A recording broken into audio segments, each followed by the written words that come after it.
The once up-and-coming starlet Amber Heard presented herself as an intelligent and sensitive woman, an avid reader with an appreciation for great works of art, film, and literature, all those works with which she could demonstrate an interest in identity politics and postmodern social philosophy. During her celebrity career, she also touted herself as a passionate activist for multiple causes. After her divorce from her husband, she set herself up as a spokesperson for victims of domestic abuse, and claimed to have selflessly donated her entire multi-million-dollar divorce settlement to charity. According to her, she was a loving wife who only wanted to heal and protect her husband, going so far as to hide his abuse of her for years.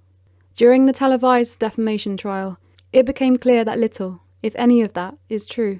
Heard was unable to admit to any fault or flaw, and was quick to accuse everyone else of deceit and cowardice, to explain away damning witness testimonies and inconsistencies in her story. Her altruism was driven by vanity and ambition.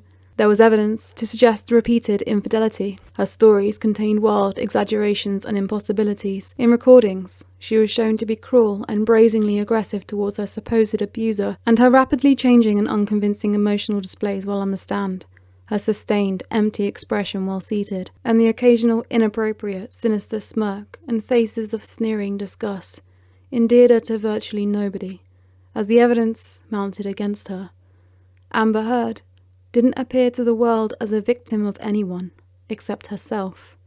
But all her lies and pretense would be kept hidden, so she must have thought, under the veil of her outstanding physical beauty. It was her beauty that won her the immediate interest of such a famous, accomplished, and widely loved man, who named a cove of his island after the curve of her hips. She was this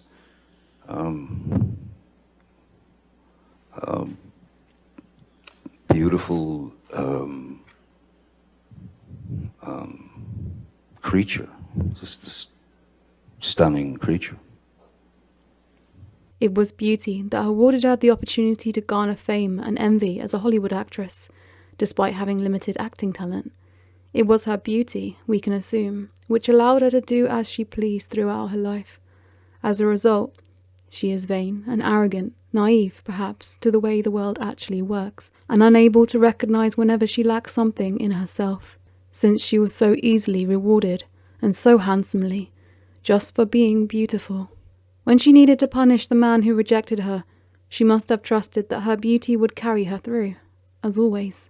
She hoped to burnish her reputation through the destruction of her ex-husband's life, while enriching herself further, and expected she'd get away with it. Did she ever expect to be put in a position where she was thoroughly analysed, confronted and exposed, held up against examples of true authenticity and victimhood, and forced to explain her unbelievable stories and accusations? Despite humiliating herself through stubbornness and transparency, after she lost the case, she, astonishingly, still expected the world to believe her and side with her. As she is such a lover of literature, it's unfortunate that she never read A Picture of Dorian Gray, a novel about a beautiful hedonist who is destroyed when he finally confronts the weight of his sins, a cautionary tale against regarding your own beauty and pursuit of pleasure more important than the integrity of your soul. Heard's story, her real story, is compelling because it's tragic, in a classic sense. She has experienced a dramatic fall from good fortune, brought upon her through her own hubris. Amber Heard had rare opportunities gifted to her. She had beauty, and fame and fortune so early in her youth, and easy access to network with the fashionable elites and the influential. But she has an insatiable lust to be seen, to be adored, as a great actress, as an activist, as an artist, as a beloved celebrity wife, as an intelligent, fiercely independent woman, as a victim of an oppressive man and an oppressive system, as an abuse survivor, as a rape survivor, as an example of female strength, as a generous supporter of the downtrodden and underprivileged. And she believed she could be all these things, and more, perfect and flawless, and it didn't matter that she was faking it all. It's cathartic to witness someone reach so high, riding on pure vanity, to experience such a peripeteia, and be condemned by their own words and actions. And it's a stark lesson not to let physical beauty, your beauty, or someone else's, cloud your reason and perception. But it's hard not to feel pity for a woman who is so deeply disturbed, lost in lies, unable to find a sense of self and establish a stable personality, suffering from a deep emptiness, which causes her uncontrollable fury. Is there a chance for redemption for someone so far removed? Is she even aware of how much she is hurting herself and others, or does she revel in it?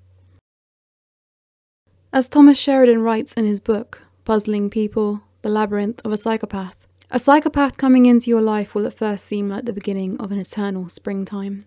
They will be everything you want them to be, and more. Matters not what role they choose to become in your life: lover, politician, business partner, family member, co-worker, or good Samaritan. Their ultimate agenda is always the same: to make you declare war upon yourself, on your mind, on your soul, on the very person you are meant to be. You will be divided in order to be conquered. From the dizzying heights of golden promises and idealism bequeathed upon you, the psychopath will systematically downgrade your psychological sovereignty by maneuvering you into an ever-tightening spiral of self-doubt and dependency, at the end of which is the annihilation of your true being, leaving only a facsimile of what you once were. You will be exploited for your physical and emotional energy reserves in the manner of a robber raiding a gold mine, until you are emptied, then abandoned. The psychopath will then casually walk away, as though you never existed, all in order to do the same to another person, family, organization, or entire society. Once upon a time, we used to expel the psychopath from our communities, cognizant of their alien nature and wary of the danger they posed. But now, lack of empathy, exploitativeness, and egocentricity is rewarded in our modern system. We give praise to narcissists, promote sociopathy, and let the psychopaths thrive unchallenged. You're more likely to make it to the position of CEO or become an accomplished politician if you are ruthlessly ambitious and lack a moral compass. Virtue is just something you can now loudly declare that you have without ever acting virtuously. And fakeness is venerated in celebrity culture. Our political leaders lie about everything, and people take it for granted. The mainstream media lies about everything, but if the news excites or soothes, then many don't care for its accuracy, and the media cares more about making money than printing truth. The message socially engineered into us is to aspire to succeed within the system and seek as much personal comfort as possible, and so the system creates sociopaths, damaged people who have lost any real regard for personal responsibility, right and wrong, and the psychopaths rule the world. Amber Heard may be suffering with treatable, manageable personality disorders such as histrionic personality disorder or borderline personality disorder, as diagnosed by the expert witness Dr. Curry. Her narcissism, sociopathy, and pathologies might be treatable through intense therapy. Her psyche may have been damaged by an upbringing involving narcissistic abuse from her own father, a relationship that may have taught her that you can abuse the one you love and love the one you abuse. As H.G. Tudor, a self-professed psychopath and narcissist, explains, the use of borderline and histrionic is dangerous. Why? Because, as Dr. Curry has stated in her own words, it also drives treatment. The real purpose is to determine what sort of intervention will be the most effective for the person. It therefore raises a false hope that this individual can be helped. Those of you who have been involved with narcissists and those of you who have studied my work consistently know that the narcissist cannot and should not be helped. And by labelling a narcissist as something else for reasons of gender bias and a preference not to have women labelled as narcissists, in the main, is driving that dangerous behaviour of using alternative labels and causing people to think, no, they're not a narcissist, they're a borderline. Yes, they have narcissistic traits, but they're not a narcissist. They're a borderline or a histrionic, and therefore there is treatment that can help. It can't and it doesn't, because you are dealing with a narcissist.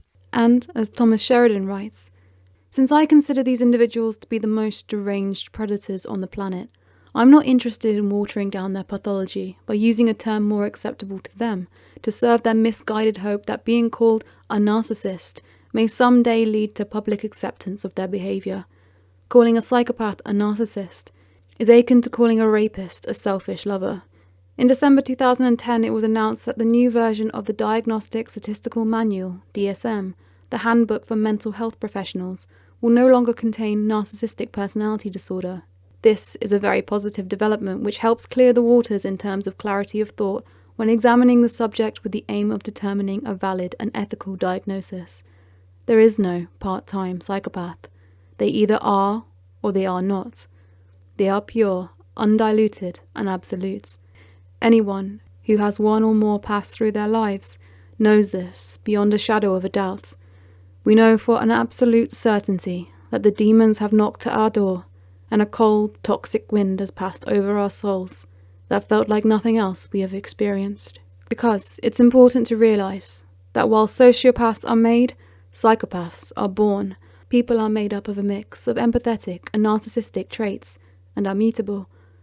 But the psychopath is born with no conscience, no empathy, and no capacity to truly love. Psychopaths are a fascinating phenomenon because psychopaths are irredeemable.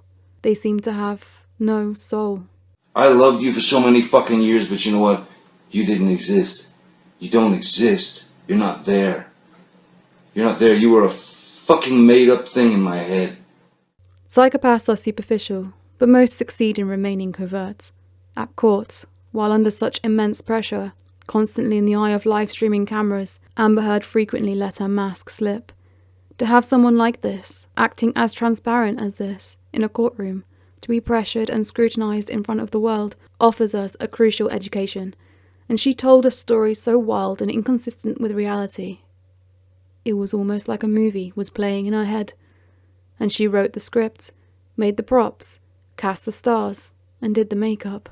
As Sheridan writes of the psychopath, "You are the producer, the writer, the set designer, and leading star in a Broadway sensation of your own making, which always plays to a full house and closes whenever you decide.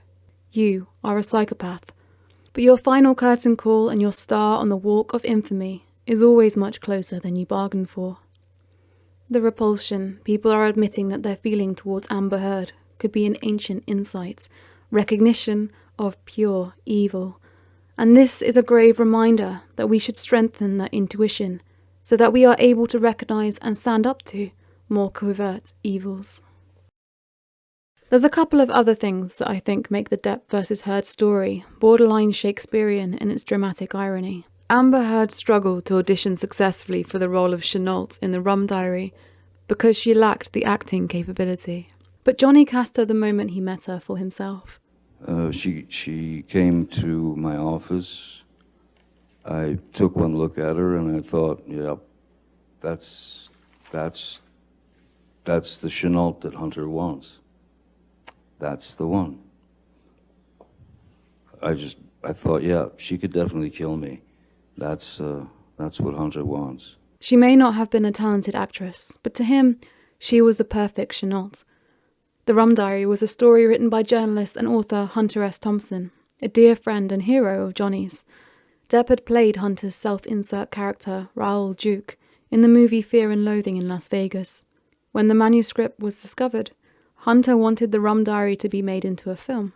In around 2008, Hunter Thompson and I were going through some of his manuscripts of his books that have been published, and then I found this manuscript in one of his boxes, and it was called The Rum Diary, and I had heard about it, and I knew it was what they called his long-lost novel, in fact, the only novel he ever wrote.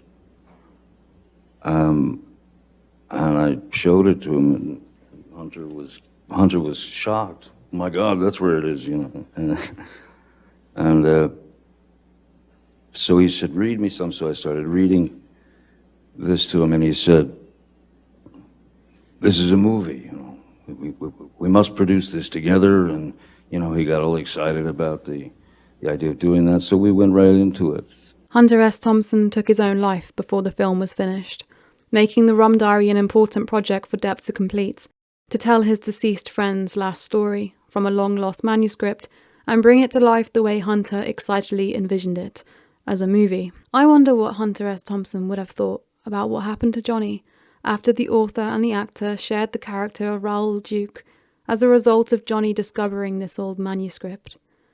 The manifestation, of the vixen Chenault into Depp's own life and his marriage to her, parallel to the marriage to Chenault which happened at the close of the Rum Diary. It's as if Hunter S. Thompson wrote the beginning of this story, and Johnny Depp lived the end. And in the early days, during the filming of the Rum Diary, before Johnny Depp began a romantic relationship with Amber Heard, he gave her a book to read. I am reading East of Eden. Oh wow, Steinbeck. Good classic. This book was East of Eden, and in it, there's a character called Kathy. Kathy, a golden blonde with delicate features and an innocent disposition, is wildly and innately evil, devious, spiteful, misanthropic, and sadistic, with an animalistic, monstrous mind. She's a user, a cheater, a sexual deviant, and a murderer who gives herself over completely to evil, believing that evil is all that makes up the world. A man called Adam falls deeply in love with her, unable to see through her facade, and marries her, but leaves her when he finally sees her for what she is, and pities her for it. In the end, racked with self-hatred, Kathy commits suicide. The novel carries the message that an individual is offered the choice between good and evil, and must make it wisely. What a book for Johnny to give her so early on in their relationship, and what a shame, for all her talk of loving literature, that she didn't read it. I haven't read it in forever. You've read it before? Yeah, and somebody close to me suggested I reread it, and I'm discovering all sorts of new things.